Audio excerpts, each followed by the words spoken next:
Want to see how I made these delicious pull-apart chicken tacos? Keep watching. Okay, so you want to start off with some chicken breast. I have this already marinated chicken breast that I got from my local grocery store meat department, but you can definitely use whatever chicken breast you want to. This next step is optional, but I wanted to add a little bit more flavor, so I'm going to use this Lawry's taco seasoning pack and add it to both sides of my chicken. To a nice hot skillet with some oil, go ahead and add in your meat and cook them on both sides.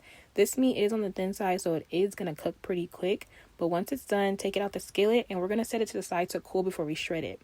In the meantime, you're going to cut up a yellow, green, and red bell pepper as well as a red onion. Add those to a skillet, and while they cook down, we're going to go ahead and shred up the chicken. Once the peppers are done, you want to add a can of crushed tomatoes. Give it a quick stir, and I seasoned with some garlic powder, onion powder, some Sazon chicken seasoning, and I wanted a little bit more spice, so I went in with this Sazon chile limon and a little bit of Valentina hot sauce.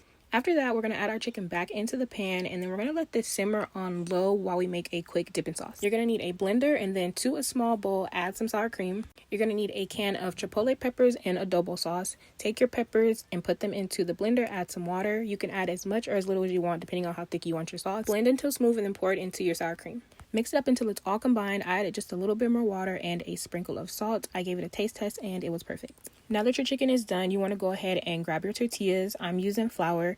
You want to dip your shell into the sauce. That's what's going to give it that nice, flavorful, crispy texture on the outside of your taco. Put it into a skillet with a little bit of oil. Add your cheese. I'm using mozzarella and a little bit of Kobe Jack. Add your chicken to one side and some cilantro on top of that. Flip it over and let it cook for a little on both sides so the cheese can get nice and melted. And this is how they came out. You guys, these were so good, so full of flavor, and super duper easy to make. Let me know what you guys think.